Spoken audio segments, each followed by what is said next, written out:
Assalomu alaykum aziz qadrdonlar. Endi umuman ustalarga pul to'lamasangiz ham bo'laverar ekan. Sababi akamiz aytayaptilarki, xuddi shunaqa xonadoningiz bo'ladigan bo'lsa, tomingizni shu holatda, mana shu holatga olib chiqib qo'yish, apparatlarini olganingizdan keyin aka-uka uy qurib qo'yadigan bo'lsangiz, apparati bepul yoqiladi, xohlang keyin sotib yuboring, xohlang xuddi shu biznesni yana davom ettirsangiz bo'laverar ekan. Bundan tashqari mani vaqtim yo'q, bunaqa ishlarni qilgani, aka-uka hammamiz bandmiz, pulini beraman qilib ketaverasizlarmi videomi tilang. Buni ham qilib berishaverar ekan. Videoda oxirigacha ko'ring, matematik hamma hisob-kitoblarini qilib beramiz. Biz aytgan narsalar sizga yoqdimi yo'qmi kommentariyaga yozing.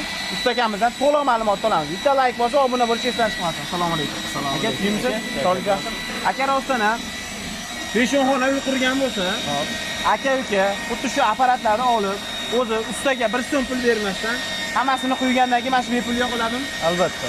Xo'p, apparatimiz O'zbekiston bo'ylab yetkazib berish xizmatlari bor. Vodiy ichiga $300 dan dastavkasi bilan yetkazib beramiz. $300 dan dastavkasi bilan yetkazib beramiz. Bundan tashqari, meni vaqtim yo'q, pulini beraveraman, o'zlaring kelib, mana shu quyib beringlar desa quyib ham beraverasizlar. Albatta, bizda 3 ta 4 ta brigada bor. Bu tomga pena qo'yish xizmati mana shu vodiy bo'ylab, Toshkent, O'zbekiston bo'ylab xizmatimiz bor. Bizga vassasini qoqib, zardevorlarni urib bersa bo'ldi. Materiali, xom ashyosi hamma yo'q o'zimizdan boramiz.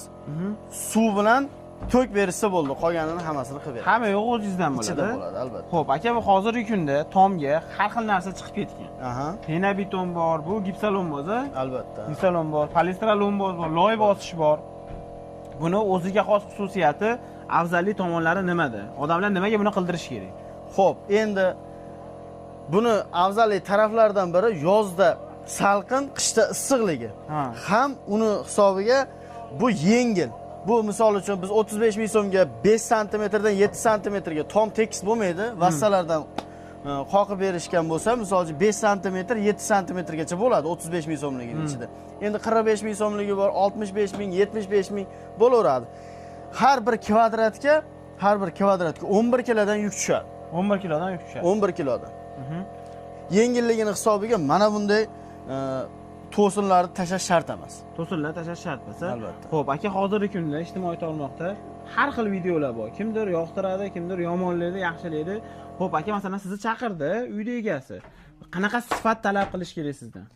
Xo'p, endi bizda Texnogaz jamoasidan bu lombozni 4 yillik, rostmana 4 yillik tajribamiz bor. 4 yillik ichida biz birorta joyda borib qilgan, bitta joyga tushib tomlarni 4000 kvadrat